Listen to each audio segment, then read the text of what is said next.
Hola a todos, ¿cómo están? Mi nombre es Julieta Escala y esto es Ante la Duda.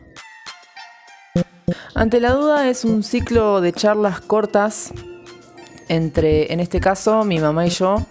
Gabriela es licenciada en psicología, es arteterapeuta, está formada en terapia Gestalt y es investigadora del Eneagrama, que es la herramienta de autoconocimiento fundamental de la terapia Gestalt, entre otras cosas, ¿no?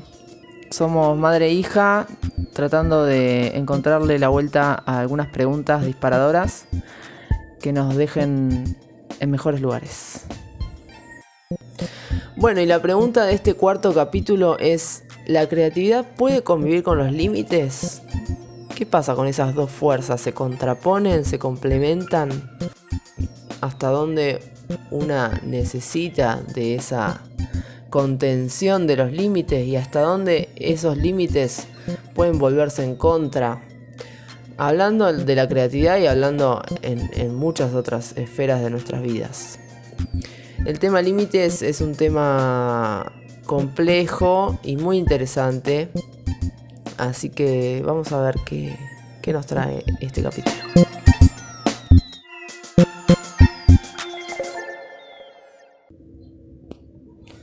Bueno, estamos en otro día, otro encuentro de Ante la Duda.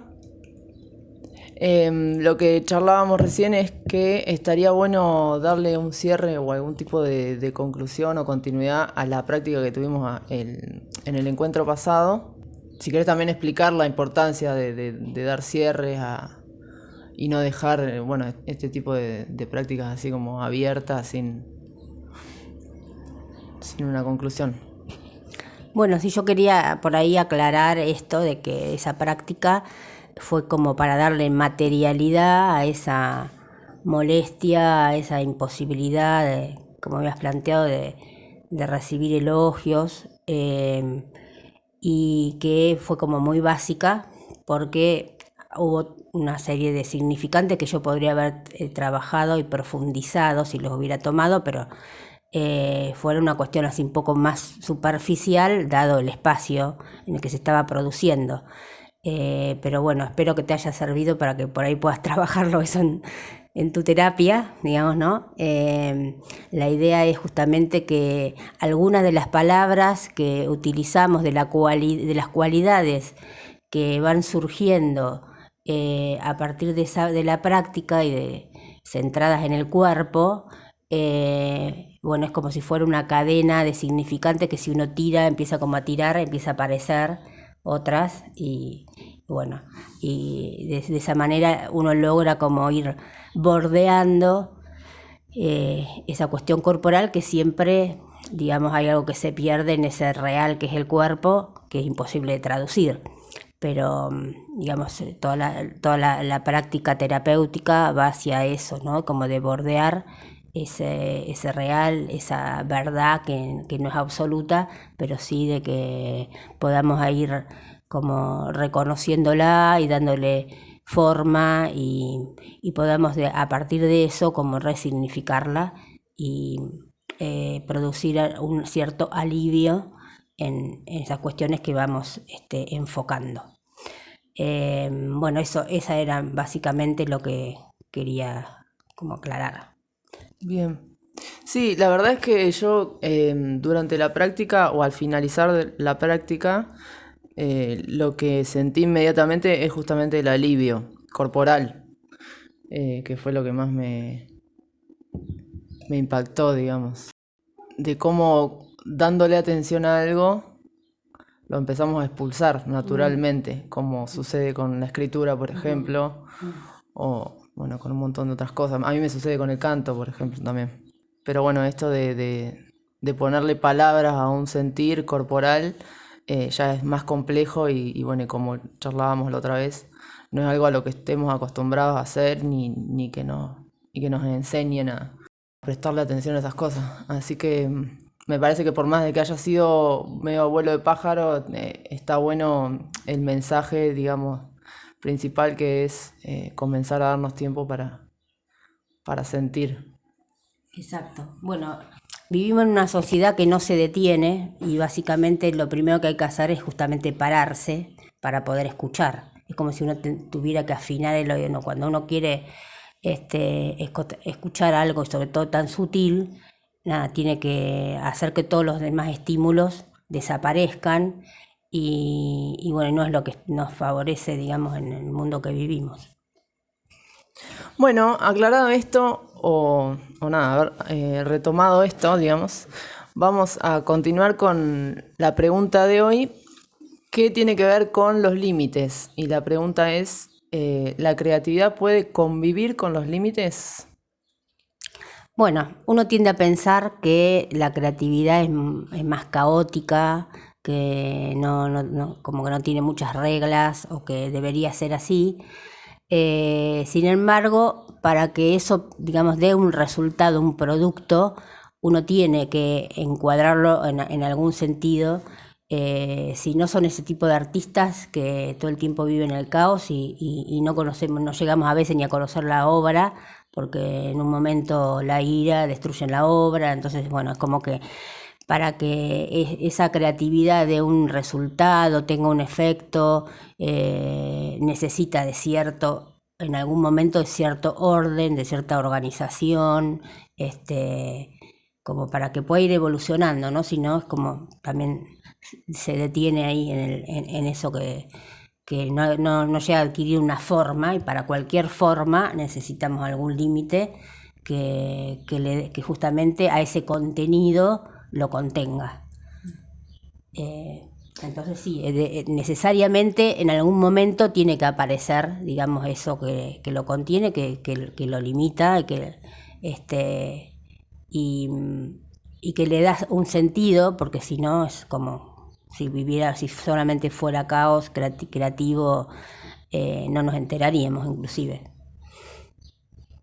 Bien, a mí me pasa particularmente que me sirve o me ha servido muchas veces cuando he tenido la posibilidad de poner ciertos límites a la hora de crear algo.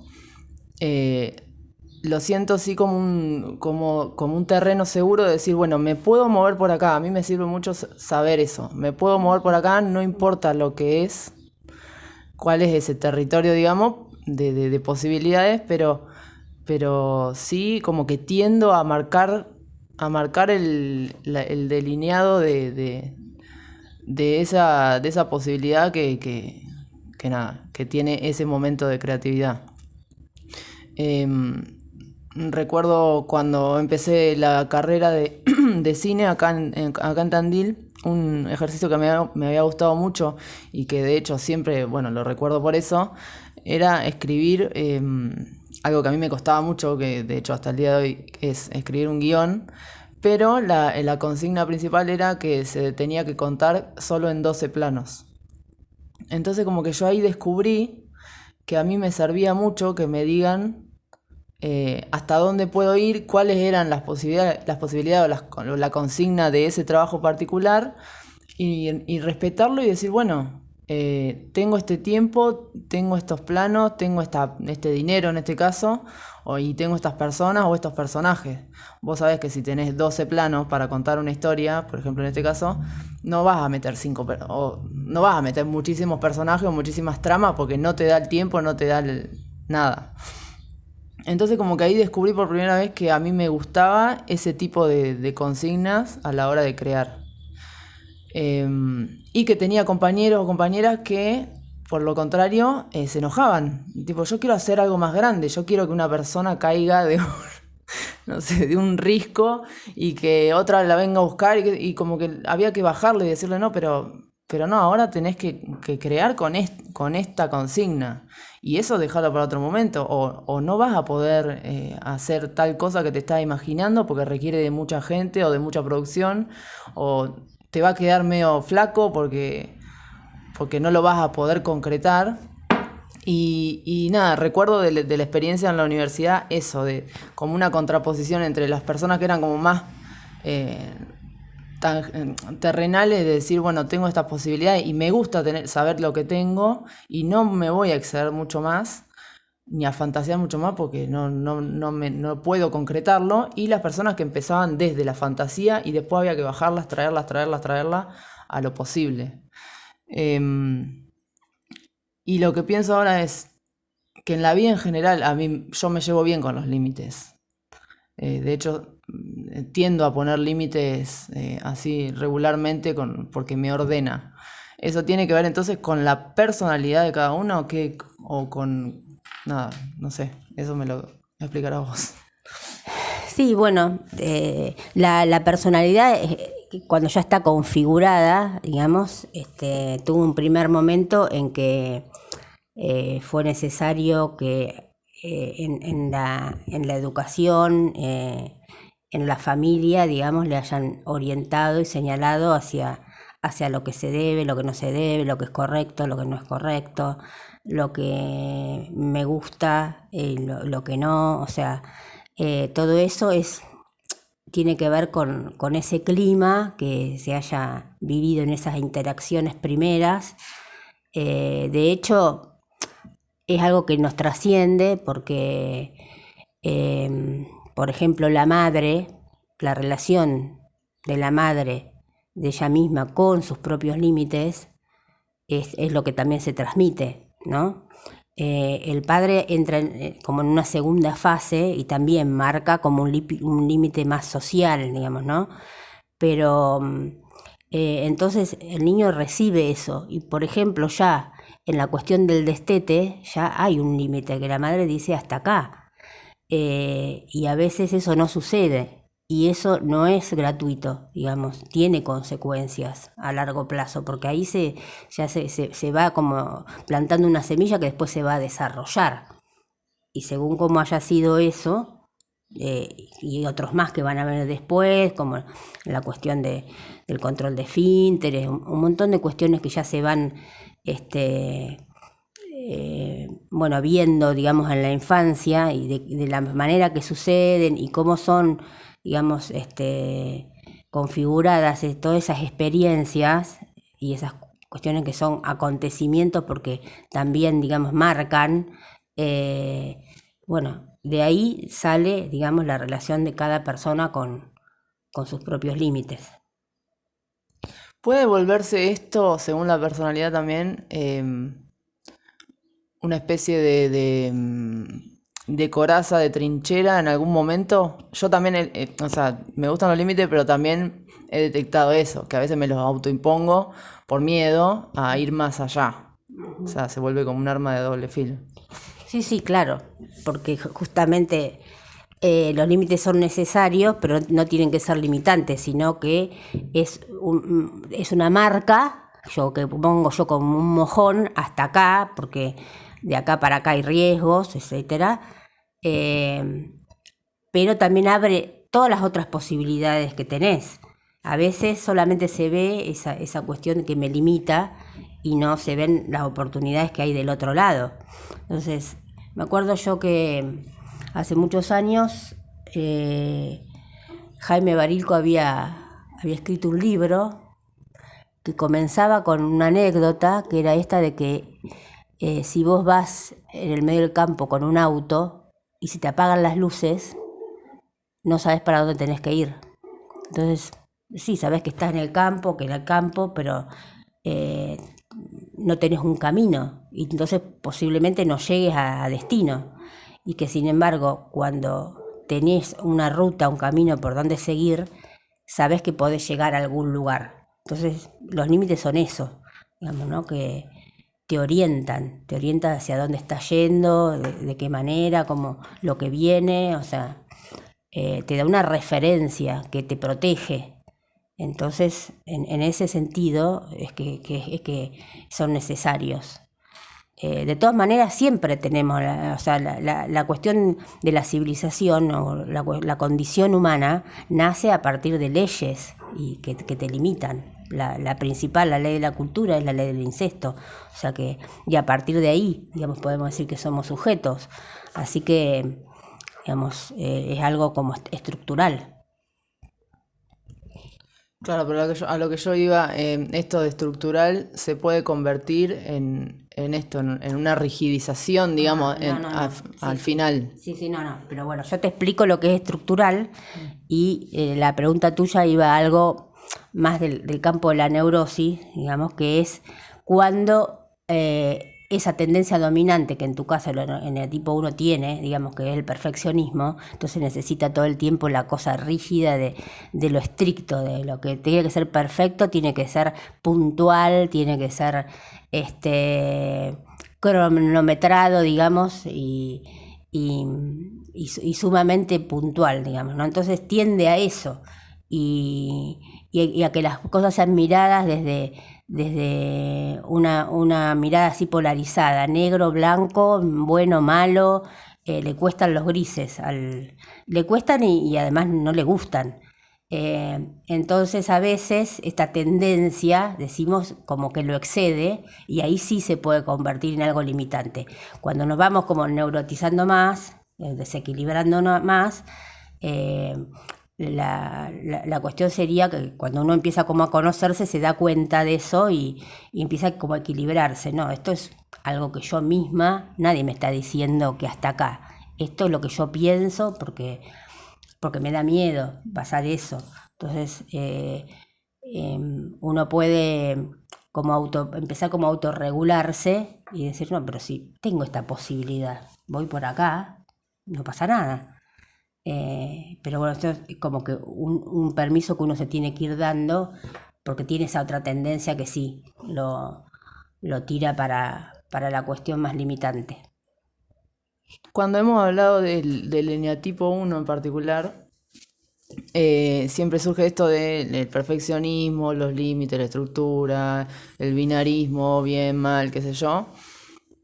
Pero a mí lo que me pasa es que puede suceder que eso esté en el plano de las ideas, porque yo no soy una persona cronométrica, organizada, al contrario, me encantaría ser así, no logro llevarlo a la práctica, pero puede que la limitación esté todavía en el plano de las ideas, decir, che, como no voy a ser perfecta, como no voy a poder organizarme como yo quisiera, como no voy a poder llegar a tal cosa, directamente actúo del modo contrario. ¿Puede ser? No, bueno, en el tipo 1 pertenece, digamos, a la tríada de los impulsivos, de los viscerales. Sí es cierto que es más racional, más mental que el 8, por ejemplo, ¿no? Entonces, sí, el 1 tiende a la cuestión más discursiva, siempre recurre a lo legal, a las reglas, a esto que te decía, a la cuestión de la precisión. Y siempre es como un anhelo, porque justamente la autocrítica, la autoexigencia, todo eso viene del anhelo de que no soy suficientemente.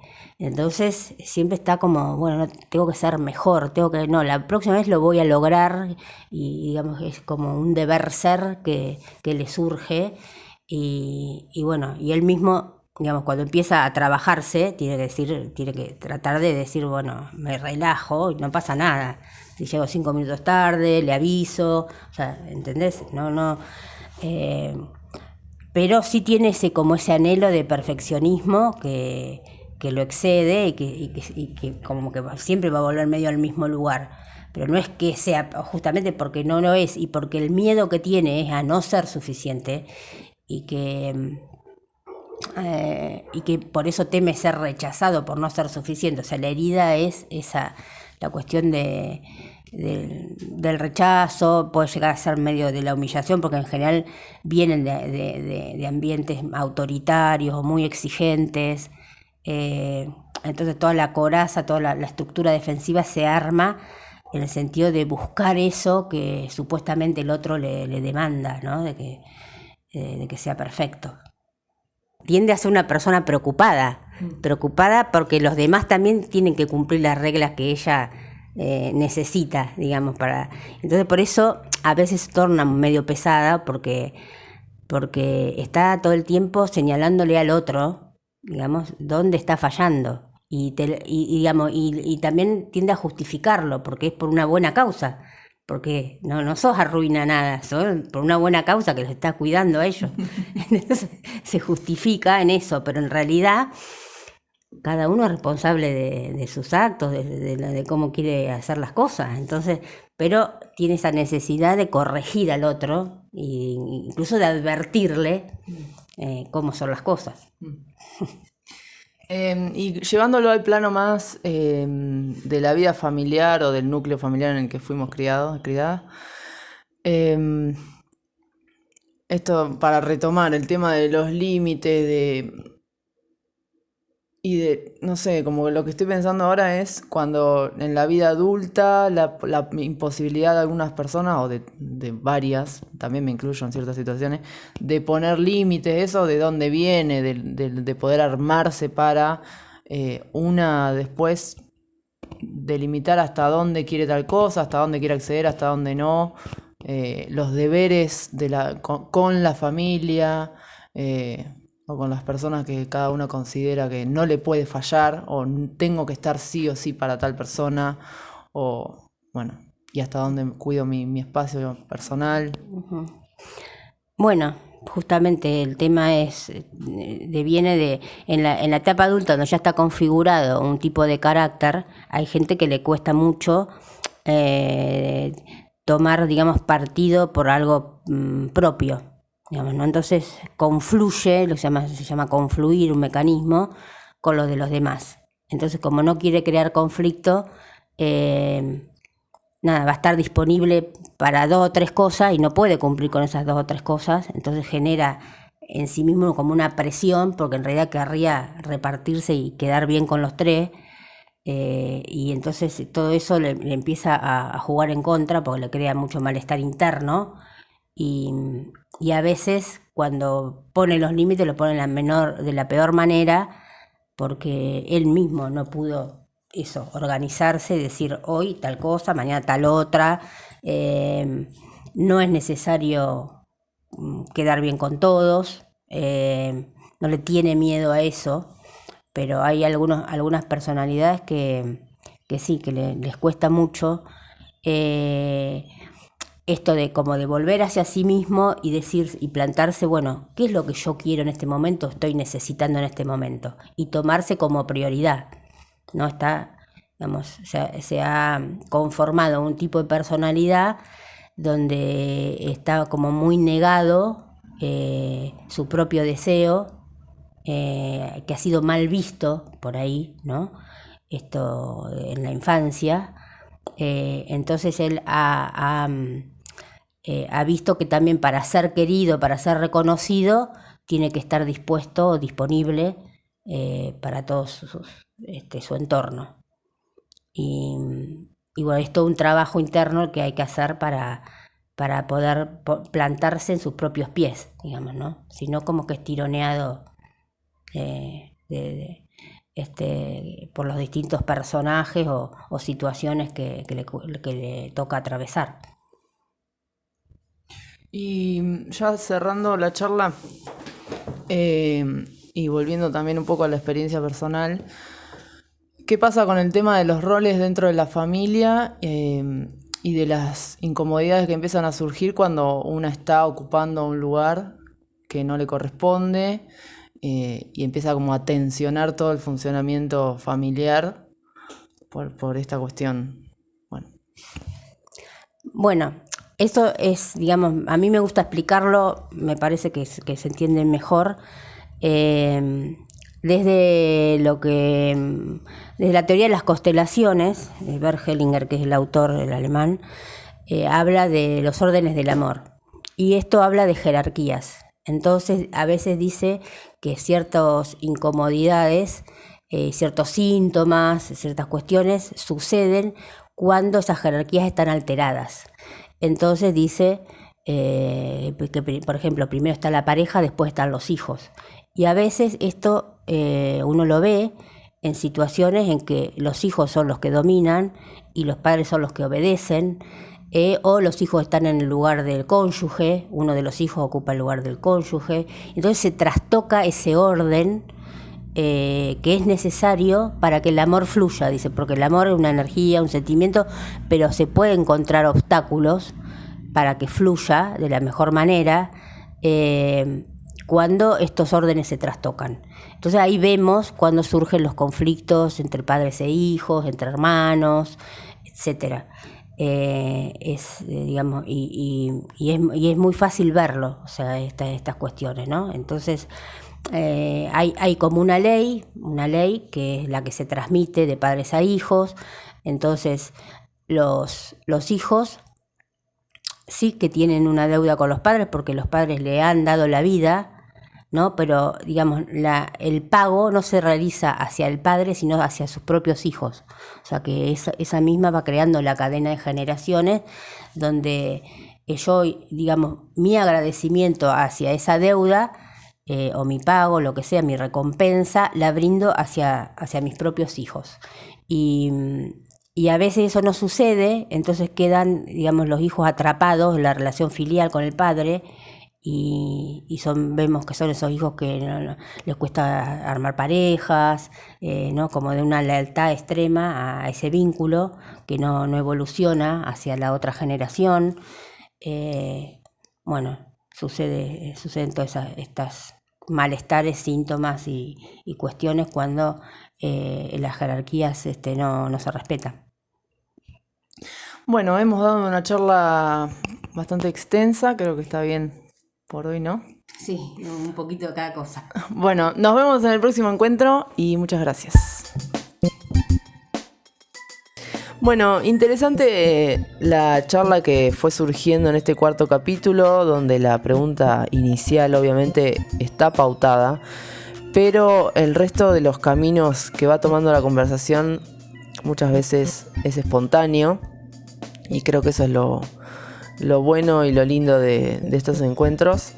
Espero que les haya gustado, espero que se hayan sentido acompañados y que nos sigan escuchando en los próximos capítulos. Un abrazo grande.